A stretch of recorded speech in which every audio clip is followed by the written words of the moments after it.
इमाम को सिर्फ इसलिए गिरफ्तार कर लिया गया संभल के अंदर कि सिर्फ उन्होंने अजान लाउड स्पीकर से दे दी थी। अफसोस है कि आज हमारे साथ ऐसी ज्यादती हो रही है। आर्टिकल 30 के अंदर अपने तालीमी इदारों को कायम करने और उनके चलाने का हक है, लेकिन हमारे साथ ज्यादती हो रही है। ये संविधान को अगर आप कमजोर करेंगे तो याद रखना ये देश कमजोर होगा, हमारा मुल्क कमजोर होगा। जो संविधान के प्रति वफादार नहीं हो सकते वो हमारे मुल्क के प्रति वफादार नहीं हो सकते। मैं उस संभल की सरजमी से आता हूं जहां पर 15 दिन पहले एक संविधान को कमजोर करने का काम किया गया। वहां पे जिस प्रकार से 5 मजलूमों की जान ले ली गई, सिर्फ धर्म के नाम पर अगर कोई मुस्लिम है, ओबीसी है या पिछड़ा समाज का, एससी समाज का है तो नाम पूछ कर करके उसकी हत्या कर दी जाती है, बुलडोजर चलाए जा रहे हैं। अस्सलामु अलैकुम वरहमतुल्लाहि वबरकातुहू। प्यारे दोस्तों, आपने संभल के बारे में तो सब कुछ जान लिया होगा कि संभल में जो मामला हुआ था उसमें 5 लोगों की जान भी गई थी। अब वहाँ से एक बहुत बुरी खबर और आ रही है, और वो खबर ये है कि संभल की जो जामा मस्जिद है, शाही जामा मस्जिद, उसके पास में ही एक अनार वाली मस्जिद है। तो उस मस्जिद के इमाम साहब को गिरफ्तार कर लिया जाता है। अब तो खबर ये आ रही है कि उनको ज़मानत मिल चुकी है, लेकिन उनको गिरफ्तार कर लिया गया था। और वो गिरफ्तार किस बिना पर किए गए थे? उनकी गिरफ्तारी इस बिना पर हुई थी कि लाउड स्पीकर में उन्होंने अजान पढ़ दी थी। अजान की आवाज़ जब पुलिस ने सुनी तो पुलिस ने आकर मस्जिद को घेर लिया और वहाँ के जो जिम्मेदारान जो लोग थे तो उनको बुलाया और इमाम साहब को गिरफ्तार कर लिया, उनको अरेस्ट कर लिया, जैसा कि आप इस वीडियो में देख सकते हैं। यहाँ क्या हो इस मस्जिद में? मैं इमाम हूँ यहाँ। कौन सी मस्जिद है ये? अनार वाली मस्जिद है। यहाँ अजान हो रही थी लाउड स्पीकर से, तो रोक लगी हुई है। नहीं, मुझे सर इस चीज़ का मालूम नहीं था। मुझे तो रोक, अजान तो दूसरे पढ़ते हैं, मैं तो इमाम हूँ, मुझे नमाज पढ़ानी, अजान हो गई है, जुम्मे का दिन है। तो आपको जानकारी नहीं है इसकी? प्रशासन ने मीटिंग की थी, सबको बताया था। मुझे जानकारी नहीं है, मुझे बताया इसके मस्जिद की सदर वो कौन है? मुतल्ली वो सफर एक बजूद साहब जो इस मस्जिद के वो संभल के जो सांसद हैं उन्होंने इस मामले को पार्लियामेंट में रखा। आप उनका भी बयान सुन सकते हैं। उन्होंने कहा, और बहुत अच्छा बयान दिया, उन्होंने कहा कि मुसलमानों पर ज़्यादती हो रही है, और वाकई में मुसलमानों पर ज़्यादती हो रही है।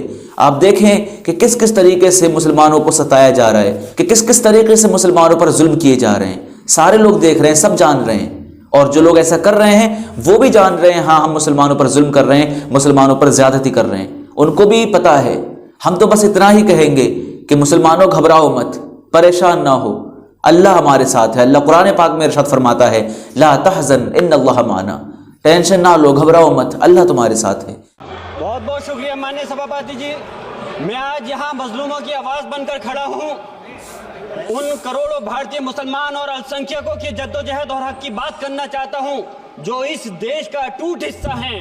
मेरे अल्फाज बंटवारे के नहीं बल्कि इत्तेहाद के हैं। मेरे अल्फाज मायूसी के नहीं बल्कि एक उम्मीद के हैं, ऐसी उम्मीद जो कि हमारे इस देश को जोड़ना चाहती है।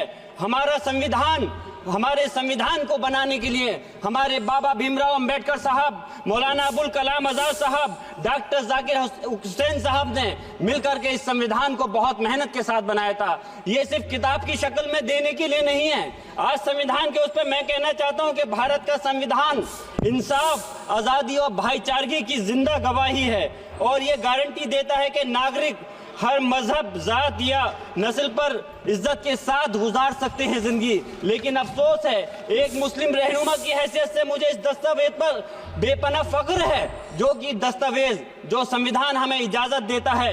आर्टिकल 15 के मुताबिक किसी भी नागरिक को मजहब, जात, लिंग, नस्ल या जन्म के स्थान पर भेदभाव नहीं किया जाएगा। आर्टिकल 19 में बोलने के, अभिव्यक्ति की आज़ादी का हक दिया गया है, जो कि हमारे अधिकारी को हक की आवाज़ को छीनने का आप काम कर रहे हैं। आर्टिकल 25 अपने मजहब को मानने और उस पर अमल करने की आज़ादी देता है। आर्टिकल 29 के तहत अल्पसंख्यकों के हकों की हिफाजत करने के लिए प्रावधान किए गए हैं, लेकिन आप तो हमारे हकों की छीनना चाहते हैं।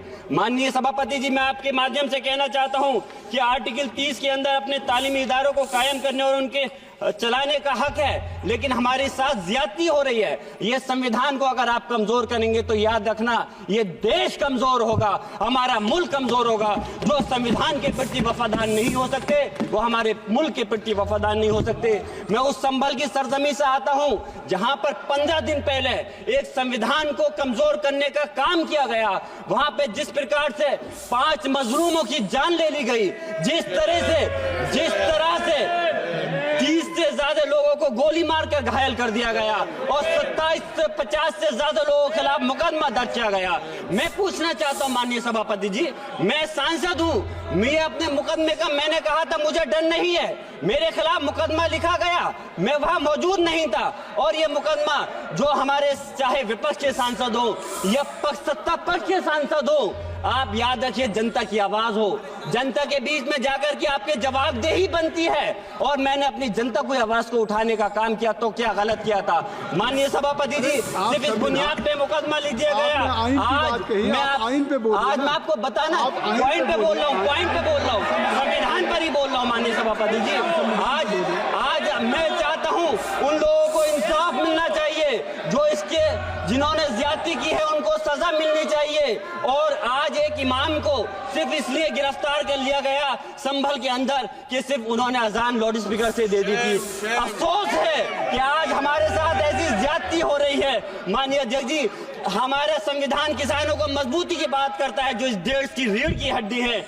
130 किसान जो 10 दिन से ज्यादा समय से जेल में बंद हैं, आप किसानों को हक नहीं दे पा रहे तो किसको हक देने का काम करोगे? मैं अफसोस करता हूं आज पूरे प्रदेश और मुल्क के अंदर जिस तरह से हमारे लोगों की हिफाजत नहीं की जा रही। एक मॉब लिंचिंग सिर्फ धर्म के नाम पर, अगर कोई मुस्लिम है, ओबीसी है या पिछड़ा समाज का, एससी समाज का है तो नाम पूछ करके उसकी हत्या कर दी जाती है। बुलडोजर चलाए जा रहे हैं। हेट स्पीच, अगर कोई हम कुछ बोलते हैं तो हेट स्पीच करके मुकदमा दर्ज कर देते हैं। और जो हमारे धार्मिक आका हमारे सल्लल्लाहु अलैहि वसल्लम की शान में गुस्ताखी करता है उनके खिलाफ कोई कार्रवाई नहीं। मेरे पास समय कम है इसलिए तेजी के साथ में मुझे बोलना पड़ रहा है। माननीय सभापति महोदय जी, ये सवाल बंटवारे का नहीं बल्कि हम वतनों के लिए जिनका जमीर मर गया है उनके जमीर को जिंदा करने के लिए है। हम चाहते हैं इस देश की आजादी, हमारी देश की सभापति जी, बस मैं अपनी बात खत्म कर रहा हूं, 1 मिनट। हमारी देश की आजादी के लिए मैं ये कोई बंटवारे की बात नहीं कर रहा, लेकिन हमारे मुस्लिम और हिंदू समाज सब लोगों ने मिलकर के इस देश को आजाद कराने का काम किया था। आज उनके साथ ज्यादती क्यों की जा रही है? हम लोग अपने इस मुल्क के अंदर मजबूरी से नहीं रुके बल्कि हम जो है अपनी मर्जी से रुके थे। हमारी मुल्क को आजाद कराने में हजारों लाखों मुसलमानों ने शहीद हुए थे। माननीय सभापति जी, कॉन्क्लूड कर रहा हूँ सिर्फ राजकुमार से